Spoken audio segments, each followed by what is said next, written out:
northern Adelaide Plains visiting Nick Famia to cook with some of his fresh mushrooms from his family-owned mushroom farm.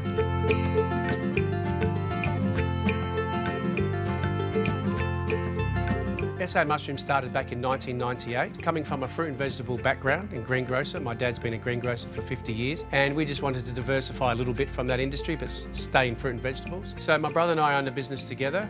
My dad's also here, 76 years old and going strong. We're pretty much a family business. So here at SA Mushrooms, we're growing predominantly the white mushrooms, which are small button white mushrooms, and the field mushrooms. We also grow the Portobello and the Swiss brown mushrooms. The secret to growing good quality mushrooms is attention to detail. The presentation of the mushroom has to be perfect.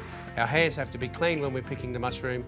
Vacuum cooling of the mushroom within 20 minutes of picking is crucial for shelf life once it hits your local greengrocer or supermarket. What we do, because we're growing one of the healthiest products you can possibly eat, there's no downside to it, and we've been allowed to grow and nurture this product for so many years now, and we definitely want to keep doing it. Wow! Swiss brown mushrooms. Swiss brown and portobellos, yeah. This is a dream for me. I love this. You know, it's kind of humid in here. Would you describe that? 85% humidity. Right. So when the humidity drops, we humidify the air. Yes. And when it's too high, we dehumidify the air. Okay.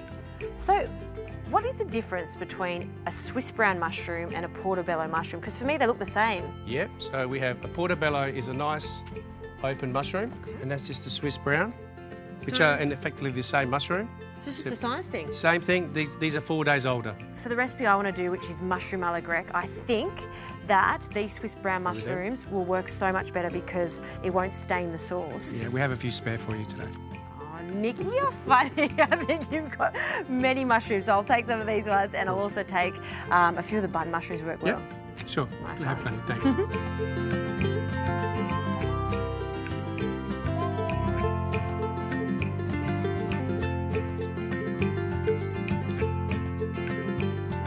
This is such a treat for me to see mushrooms literally grow in front of my eyes. These are button mushrooms behind me, and look, you just don't get fresher than this. They're so crisp and white. I really want to pay respect to these mushrooms, so I'm going to do a very simple dish where I'm not overcooking the mushrooms, only partially cooking them. This recipe is called mushrooms à la Grec. Now, mushrooms à la Grec is just marinated mushrooms in vinegar and then lightly cooked in olive oil. So they're going to be semi-cooked, so slightly crunchy, which is how I like them. And I'm going to serve them as a salad. When you're choosing your mushrooms, you're looking for firm mushrooms that are not too spongy. You can see that they're quite clean and tight at the base, so none of that gill is exposed. That's for a small mushroom. So we're just going to cut them into small chunks like this.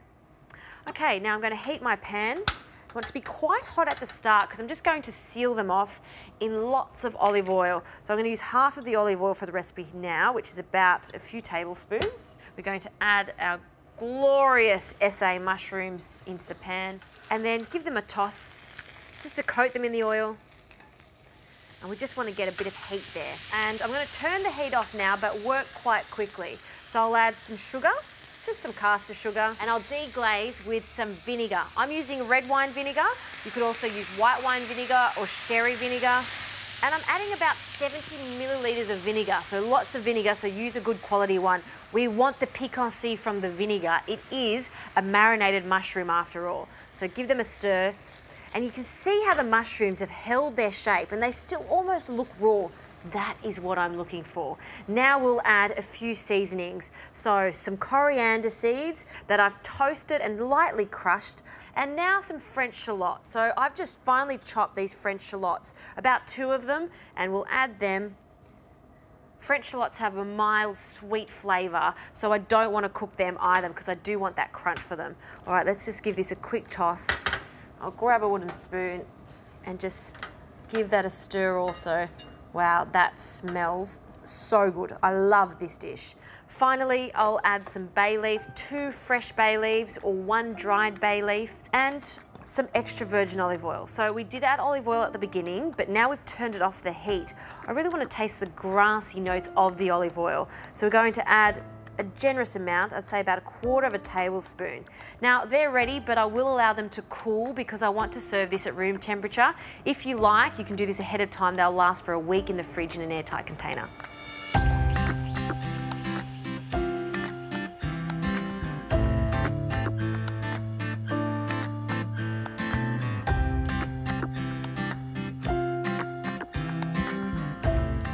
Okay, these mushrooms have cooled down and I've just peeled some radicchio. These leaves have a real bitter flavour and it's going to go nicely with these mushrooms. I've also used just the centre of them because they're extra crispy.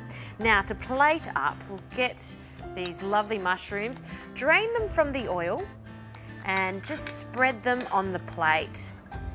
Just really organically, let them drop. Trying to pick up some of those French shallots and those coriander seeds that are just delicious with these mushrooms. Great. Now for the radicchio, we're just going to tear it and just let it drop over the top. Looks great, that pop of purple against the mushrooms. And then some parmesan. Parmesan is a great flavour with mushrooms. You could also use goat's cheese, and what I'm going to do is just grate that over the top, just with a speed peeler like this. Then with your hands, break it up so it just drops onto the plate. Finally, some croutons. I've cheated here. I have these croutons that you can get from any of your supermarkets. I like them with this dish because they're really crunchy. So I'm just going to break them over the top. And you want to leave them to the very last minute before you serve these because you don't want them to go soggy. We want that texture on this dish. Well, I'm pretty happy with that. The last thing I might add is some freshly cracked pepper. And that, my friends, is, well, I think that looks like a work of art. I hope Nick will think so too. I'm going to take this over to him and his family and they can tell me what they think of the dish.